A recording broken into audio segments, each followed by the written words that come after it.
Hello my dear soulmates, ഇന്ന് നമ്മളിവിടെ പറയാൻ പോകുന്നത് നിങ്ങളുടെ കയ്യിൽ കിട്ടുന്ന പണം അല്ലെങ്കിൽ സാമ്പത്തികം നിങ്ങൾക്ക് ഹോൾഡ് ചെയ്യാൻ പറ്റുന്നില്ല, നിങ്ങളുടെ കയ്യിൽ നിൽക്കുന്നില്ല, അതെപ്പോഴും ചിലവായി കൊണ്ടിരിക്കുകയാണ്. ഓക്കെ, അതിനൊരു പരിഹാരമായിട്ടാണ് നമ്മൾ ഇന്നിവിടെ സംസാരിക്കാൻ പോകുന്നത്. ഓക്കെ, ഫസ്റ്റ് ഓഫ് ഓൾ പറയുന്ന കാര്യം എന്ന് വെച്ചാൽ നിങ്ങൾക്കൊരാവശ്യം വരുമ്പോൾ നിങ്ങളുടെ പേഴ്സിലുള്ള ഫുള്ള് പൈസ എടുക്കാണ്ടിരിക്കുക. ഓക്കെ, അറ്റ്ലീസ്റ്റ് ഒരു 10 രൂപയോ അല്ലെങ്കിൽ 1 രൂപയെങ്കിലും നിങ്ങൾ പേഴ്സിൽ വെച്ചേക്കണം. ഒരിക്കലും അതിങ്ങനെ പൈസ ഇല്ലാണ്ടിരിക്കരുത്. ഓക്കെ, അങ്ങനെ മൊത്തവും ചൂടും എടുത്തുകൊണ്ട് പോകാനേ പാടില്ല. ഓക്കെ, ചിലപ്പോൾ ആ ഒരു നാണയത്തിലായിരിക്കും നിങ്ങളുടെ ഒരു ഐശ്വര്യം ഉണ്ടായിരിക്കുന്നത്. ഓക്കെ, ചില മനുഷ്യന്മാരെ നമുക്ക് പൈസ തരും, ആ ഒരു പൈസയ്ക്ക് ഭയങ്കര ഓറയായിരിക്കും. ഓക്കെ, ഭയങ്കര ഐശ്വര്യമായിരിക്കും ഉണ്ടായിരിക്കുക. അപ്പം ബാക്കിയുള്ള നമുക്ക് കുറേയും കൂടെ പൈസ ഇങ്ങോട്ട് കിട്ടുമായിരിക്കും ചെയ്യുക, ആ പൈസ നമ്മുടെ കയ്യിലുണ്ടെങ്കിൽ. ഓക്കെ, ചില മനുഷ്യന്മാർക്ക് അങ്ങനെ ഒരു കഴിവുണ്ട്, അവരുടെ കൈ കൊണ്ട് എന്ത് വിതച്ചാലും അത് 100 ഇരട്ടിയായിട്ട് നമുക്ക് തിരിച്ചു തരുന്ന ആൾക്കാരുണ്ട്. ചിലപ്പോൾ നമ്മുടെ അച്ഛനായിരിക്കാം, ചിലപ്പോൾ നമ്മുടെ അമ്മയായിരിക്കാം, ചിലപ്പോൾ നമ്മുടെ ബോസ് ആയിരിക്കാം, ചിലപ്പോൾ നമ്മുടെ സിബ്ലിങ്സ് ആയിരിക്കാം. നമ്മുടെ ഈ പൈസ തരും, പക്ഷേ ആ പൈസയ്ക്ക് ഭയങ്കര ഐശ്വര്യമുള്ള പൈസയായിരിക്കും. അപ്പം ചിലപ്പം ഇതിലേത് പൈസയാണെന്ന് നമുക്ക് അറിയാൻ പറ്റില്ല. അതുകൊണ്ട് തന്നെ നമ്മൾ എപ്പോഴും പേഴ്സിൽ 1 രൂപയെങ്കിലും നിങ്ങൾ സൂക്ഷിച്ച് വെച്ചിരിക്കണം. ഓക്കെ, അടുത്തതായിട്ട് പറയുന്നത് വെച്ച് കഴിഞ്ഞാൽ ഒരാൾക്ക് പൈസ നിങ്ങൾ കൊടുക്കുകയാണ്. ഓക്കെ, അപ്പോൾ നിങ്ങളിങ്ങനെ മനസ്സിൽ പറയുക അല്ലെങ്കിൽ പ്രാർത്ഥിക്കുക, ഞാൻ ഈ കൊടുക്കുന്ന പൈസ ഇപ്പോൾ ഒരു 100 രൂപ കൊടുക്കുന്നതാണെങ്കിൽ എനിക്കിത് ഇരട്ടിയായിട്ട് എൻ്റെ കയ്യിലോട്ട് തന്നെ എനിക്ക് തിരിച്ച് കിട്ടണേ എന്ന് പറഞ്ഞുകൊണ്ട് വേണം ഈ പൈസ നമ്മൾ മറ്റുള്ളവർക്ക് കൊടുക്കാൻ. ഓക്കെ, ദാനമായിട്ട് കൊടുക്കുകയാണെങ്കിലും ഇങ്ങനെ വേണം നമ്മൾ ചെയ്യാനായിട്ട്. അതുപോലെ തന്നെ നമ്മുടെ ബാങ്ക് അക്കൗണ്ട് എപ്പോഴും 0 ആക്കാണ്ടിരിക്കുക. ഓക്കെ, ഒരു മിനിമം ബാലൻസ് എങ്കിലും അതിൽ എപ്പോഴും മെയിൻറ്റെയിൻ ചെയ്യാൻ നിങ്ങൾ ശ്രമിക്കുക.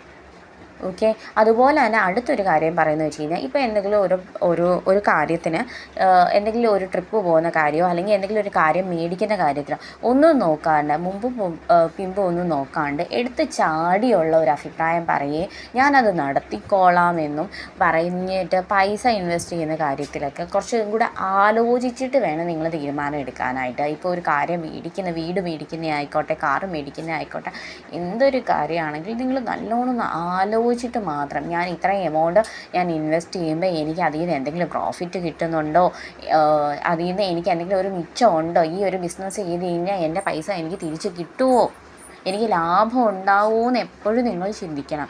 അല്ലാണ്ട് ചുമ്മാ കയ്യിൽ ഇരിക്കുന്ന പൈസ എടുത്തിട്ട് ചിലവാക്കരുത്. പിന്നെ ചിലവർ ഇമോഷണലി നിങ്ങളെ ബ്ലാക്ക് മെയിൽ ചെയ്തിട്ട് നിങ്ങളെ അടുത്തുനിന്ന് പൈസ കൊണ്ടുപോകും. സോ അതുപോലുള്ള ചതിക്കുഴികളിലൊന്നും വീഴാതിരിക്കുക. അയ്യോ, എൻ്റെ വീട്ടിൽ ഭയങ്കര ദാരിദ്ര്യമാണ്, ഞാനിപ്പോൾ ചാവാൻ പോവാണേ, അല്ലെങ്കിൽ എന്താ പറയുന്നത്, ഇങ്ങനെ പല കള്ളത്തരങ്ങളും പറയും.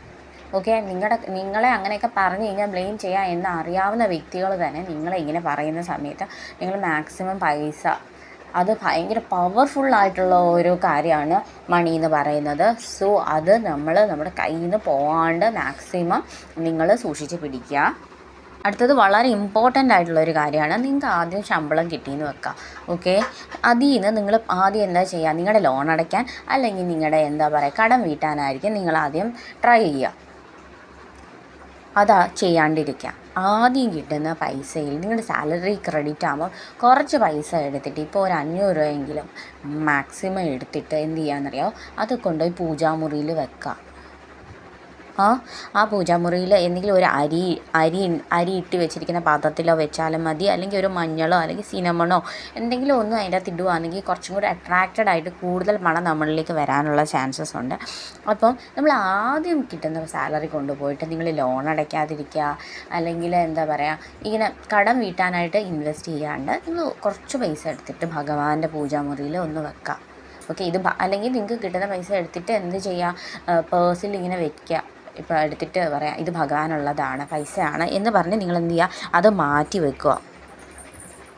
ഇങ്ങനെ ഒന്ന് ചെയ്ത് നോക്കൂ, നിങ്ങളുടെ കയ്യിൽ ഉള്ള പൈസയുടെ ഇങ്ങനെ കൺട്രോൾ ഇല്ലാതെ ഉള്ള ഒരു ചിലവാക്കൽ നിർത്തലാക്കാൻ സാധിക്കും.